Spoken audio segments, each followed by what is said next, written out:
ഇന്ന് നമുക്കിപ്പം വിനോദ് എസ് കുമാർ അതിഥിയായി എത്തുന്നു. KCAയുടെ സെക്രട്ടറിയാണ് ശ്രീ വിനോദ് എസ് കുമാർ. ഒരുപാട് സന്തോഷം, ഒപ്പം സ്വാഗതം മാതൃഭൂമി വേക്കപ്പ് കേരളയിലേക്ക്. ഈ വേക്കപ്പ് കേരളയിൽ ഇന്ന് ഒപ്പം ചേർന്നതിൻ്റെ ഒരുപാട് സന്തോഷം അറിയിക്കുന്നതിനോടൊപ്പം ഒന്ന് രണ്ട് കാര്യങ്ങൾ കൂടി ചോദിച്ചോട്ടെ താങ്കളോട്. ഈ കേരള ക്രിക്കറ്റ് ലീഗിൻ്റെ ഒരു തുടക്കമാണ്. 6 ടീമുകളാണ് പങ്കെടുക്കുന്നത്. ഈ തുടക്കം ഇതിന് എത്രത്തോളം തയ്യാറെടുപ്പുകൾ ഉണ്ടായിരുന്നു? എന്തൊക്കെയാണ് ഒരുക്കങ്ങൾ? ഇതിപ്പോൾ നമ്മുടെ ഇൻ്റർനാഷണൽ സ്റ്റേഡിയമായ ഗ്രീൻഫീൽഡിൽ വെച്ചിട്ടാണ് ടൂർണമെൻറ്റ് നടക്കുന്നത്. ഇതിന് ഒരുക്കങ്ങൾ ഒരു 2 മാസം മുമ്പ് തന്നെ തുടങ്ങിയിട്ടുണ്ടായിരുന്നു. അത് തീരെ ഷോർട്ട് പീരീഡ് ആയിരുന്നു. കേരള ക്രിക്കറ്റ് അസോസിയേഷൻ്റെ മുന്നിലുണ്ടായിരുന്ന ഓപ്ഷൻസ് എന്ന് പറയുന്നത് ഒന്നുകിൽ സെപ്റ്റംബർ നടത്തുക, അല്ല എങ്കിൽ ഈ ടൂർണമെൻറ്റ് മാർച്ചിൽ നടത്തുക എന്നുള്ളതാണ്. ഇത് നമ്മുടെ കളിക്കാർക്ക് കൂടുതൽ അവസരങ്ങൾ കിട്ടുന്നതിന് ക്രിക്കറ്റ് സീസൺ തുടങ്ങുന്നതിന് മുമ്പ്, IPL തുടങ്ങുന്നതിന് മുമ്പ് തന്നെ ഈ ടൂർണമെൻറ്റ് നടക്കണമെന്ന് കേരള ക്രിക്കറ്റ് അസോസിയേഷൻ തീരുമാനിക്കുകയും സമയം വളരെ കുറവായിരുന്നിട്ട് പോലും ഒരു ഷോർട്ട് പീരീഡിൽ തന്നെ അതുകൊണ്ട് നമ്മൾ നടത്താനായിട്ട് മുന്നിട്ടിറങ്ങുകയും ചെയ്തതാണ്. ഇത് എല്ലാ ഒരുക്കങ്ങളും ആയിട്ടുണ്ട്. ടീമുകളുടെ പ്രാക്ടീസ് ഈ ലൈറ്റ്സിലും അതല്ലാതെയും തിരുവനന്തപുരത്ത് തന്നെയുള്ള മറ്റ് ഗ്രൗണ്ടുകളിലുമായിട്ട് എല്ലാ ടീമുകളും കഴിഞ്ഞൊരു 10 ദിവസത്തോളമായിട്ട് കഠിനമായ പ്രാക്ടീസ് ചെയ്തുകൊണ്ടിരിക്കുന്നുണ്ട്. KCAയും അതുപോലെ തന്നെ നമ്മുടെ മറ്റ് സ്റ്റാഫും എല്ലാവരും ഈ ടൂർണമെൻറ്റിന് വേണ്ടി വളരെ പ്രിപ്പയർഡാണ്. നമ്മുടെ അമ്പയർമാർ, സ്കോറേഴ്സ്, അവർക്കെല്ലാം ഉള്ളൊരു സ്പെഷ്യൽ ഇതായിട്ട് അവരുടെയൊക്കെ ഒരു ബ്രീഫിംഗ് എല്ലാം നടന്നു വരികയാണ്. അത് ഇന്നലെ കൊണ്ട് അത് കഴിഞ്ഞു. ഇന്ന് രാവിലെയും കൂടെ ബ്രീഫിംഗ് ഉണ്ട്. അങ്ങനെ ഒരുക്കങ്ങളെല്ലാം ഭംഗിയായി കഴിഞ്ഞിട്ടുണ്ട്. ഇനി കേരള ക്രിക്കറ്റ് ലീഗിലൂടെ കേരളത്തിലെ ക്രിക്കറ്റിന് എന്ത് മാറ്റമാണ്? ക്രിക്കറ്റിന് മാത്രമല്ല, ക്രിക്കറ്റ് കളിക്കാൻ ആഗ്രഹിക്കുന്നവർക്കും മികച്ച രീതിയിൽ പ്രകടനം നടത്തുന്നവർക്കും ഒക്കെ എന്ത് മാറ്റമാണ് പ്രതീക്ഷിക്കുന്നത്?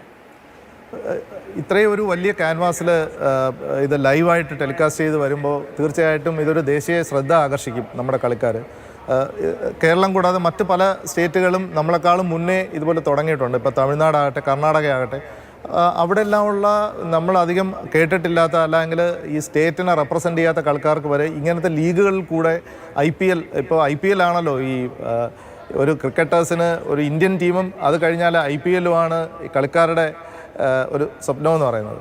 അപ്പോൾ അതിൽ IPL പോലുള്ള ടൂർണമെൻറ്റുകളുടെ ഒരു ഭാഗമാകാനായിട്ടും എല്ലാം ഇങ്ങനത്തെ ലീഗുകൾ, സ്റ്റേറ്റ് ലീഗുകൾ സഹായിക്കും. കാരണം IPL ടീമുകൾ അവരുടെ ഇപ്പോൾ നമ്മുടെ ടൂർണമെൻറ്റിനുണ്ട് IPLൻ്റെ ഈ സ്കൗട്ട്സ് വരും. അപ്പോൾ അവർ ഇത്രയും കുട്ടികളെ വാച്ച് ചെയ്യാനായിട്ടുള്ളൊരു ഇത് കിട്ടുന്നതാണ്. എന്നിട്ട് അവർ ഈ ഒരു നമ്മുടെ ക്രിക്കറ്റ് സീസൺ മുഴുവനും ഇവരുടെ പെർഫോമൻസ് വാച്ച് ചെയ്യും. അതിനുശേഷമാണ് IPL ഓപ്ഷൻ. ആ ഒരു റീസൺ കൊണ്ട് തന്നെയാണ് നമ്മൾ ഈ IPL ഓപ്ഷന് മുമ്പ് ഈ ടൂർണമെൻറ്റ് നടത്തണമെന്ന് തീരുമാനിച്ചത്. മാർച്ചിലാണെങ്കിൽ ഒരുപക്ഷെ IPLൻ്റെ സമയമായി പോവും. പിന്നെ ഇവർക്ക് അടുത്ത സീസണിൽ മാത്രമാണ് ഇവരുടെ അവസരം വരിക. ശ്രീ വിനോദ്, KCAയിൽ പങ്കെടുക്കുന്ന ടീമുകളെ കുറിച്ചും ഈ ടൂർണമെന്റിന്റെ പൊതു സ്വഭാവത്തെക്കുറിച്ചും ഒന്ന് വിശദീകരിക്കാമോ? 6 ടീമുകളാണ്, നേരത്തെ സൂചിപ്പിച്ച പോലെ 6 ടീമുകളാണ് പങ്കെടുക്കുന്നത്. തിരുവനന്തപുരം, അത് 6 ജില്ലകളെ പ്രതികരിച്ചാണ് ഈ ടീമുകളെ, നമ്മൾ അങ്ങനെ ഒരു രീതിയിലാണ് ഇതിനെ വിഭാവനം ചെയ്തിരിക്കുന്നത്. 6 ടീമുകളാണ്. അദാനി ട്രിവാൻഡ്രം റോയൽസ് എന്ന് പറയുന്നത് തിരുവനന്തപുരം ജില്ല പ്രതിനിധീകരിച്ചുള്ള ടീമാണ്. അതുപോലെ കൊല്ലം ഏരീസ് കൊല്ലം സെയിലേഴ്സ് കൊല്ലത്തുനിന്ന്, ആലപ്പി റിപ്പിൾസ് എന്ന് പറയുന്നത് ആലപ്പി ജില്ലയെ പ്രതികരിച്ചാണ്. അതുപോലെ എറണാകുളത്ത് നിന്ന് ഉള്ള ടീം കൊച്ചി ബ്ലൂ ടൈഗേഴ്സ് എന്ന ടീമാണ്. തൃശ്ശൂരിനെ റെപ്രസെൻ്റ് ചെയ്ത് വരുന്ന ടീം എന്ന് പറയുന്നത് തൃശ്ശൂർ ടൈറ്റൻസ് ആണ്. കാലിക്കറ്റിനെ റെപ്രസെൻ്റ് ചെയ്ത് വരുന്നത് EKK കാലിക്കറ്റ് ഗ്ലോബ് സ്റ്റാർ എന്ന് പറയുന്ന ടീമാണ്. ഈ 6 ടീമുകളാണ്. അത് മാത്രമല്ല, ഇതിനകത്ത് നമ്മുടെ ഈ ഫ്രാഞ്ചൈസീസ് ഈ ടീമുകളെ ഏറ്റെടുക്കുമ്പോൾ ഇവരെല്ലാവരും ഒരു ക്രിക്കറ്റിംഗ് ബാക്ക്ഗ്രൗണ്ട് ഉള്ളവരാണ്, ക്രിക്കറ്റിനെ സപ്പോർട്ട് ചെയ്തിട്ടുള്ളവരാണ്, ഒരുപക്ഷെ ക്രിക്കറ്റ് കളിച്ചിരുന്നവരാണ്, അല്ലെങ്കിൽ ഈ ക്രിക്കറ്റ് കണ്ടക്ട് ചെയ്തിട്ടുള്ള അങ്ങനെയുള്ള ആൾക്കാരാണ് കൂടുതലും നമുക്ക് ഫ്രാഞ്ചൈസി ആയിട്ട് വന്നിരിക്കുന്നത്. അപ്പോൾ അതുകൊണ്ട് തന്നെ ഒരു ക്രിക്കറ്റിനെ സ്നേഹിക്കുന്ന അല്ലെങ്കിൽ ക്രിക്കറ്റിനെ വളരെ സപ്പോർട്ട് ചെയ്യുന്ന ആൾക്കാർ തന്നെയാണ് നമ്മുടെ ഫ്രാഞ്ചൈസീസായിട്ട് വന്നിട്ടുള്ളത്. തീർച്ചയായിട്ടും കളിക്കാർക്കും മറ്റ് ഒഫീഷ്യൽസിനും ടീമുകൾക്കും എല്ലാം ഒരു ഫ്രാഞ്ചൈസികളുടെ സപ്പോർട്ടുണ്ടാവും. ഇങ്ങനെ ഒരു ലീഗ് നടക്കുമ്പോൾ ഒരു ക്രിക്കറ്റ് അസോസിയേഷന് മാത്രമല്ല, ഈ ഫ്രാഞ്ചൈസികളുടെ സപ്പോർട്ടും കൂടെ ഉണ്ടെങ്കിൽ മാത്രമാണ് ഇതൊരു സക്സസ്ഫുള്ളായിട്ട് കണ്ടക്ട് ചെയ്ത് തീർക്കാൻ പറ്റുക. അപ്പോൾ അതുകൊണ്ട് തന്നെ ഈ ഗെയിമിനെ പറ്റി അറിവുള്ളവരും അല്ലെങ്കിൽ ഒരു ഗെയിമിനെ ഇഷ്ടപ്പെടുന്നവരും ഫ്രാഞ്ചൈസീസായിട്ട് വരുമ്പോൾ അത് ലീഗിന് കൂടുതലൊരു ശക്തി കിട്ടും, ഒരു സ്ട്രെങ്തും സപ്പോർട്ടും കിട്ടും. ശ്രീ വിനോദ്, മലയാളികളായ സജനയും ആശയും മിന്നുമണിയും ഒക്കെ വനിതാ ക്രിക്കറ്റിൽ തിളങ്ങി നിൽക്കുന്ന താരങ്ങളാണ്. KCAയുടെ ഭാഗത്ത് നിന്ന് വനിതാ ക്രിക്കറ്റിനായി എന്തൊക്കെ കാര്യങ്ങളാണ് ഉണ്ടാവുക? മാത്രമല്ല, നമുക്കൊരു വനിതാ KCL പ്രതീക്ഷിക്കാം.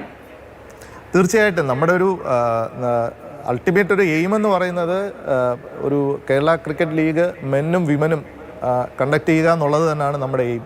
നമ്മൾ അതിനുവേണ്ടിയുള്ള തയ്യാറെടുപ്പുകളും നടത്തുന്നുണ്ട്. നമ്മളിപ്പോൾ ഈ ടൂർണമെൻറ്റിൽ തന്നെ ഒരു റിസർവ് ഡേ വെച്ചിട്ടുണ്ട്.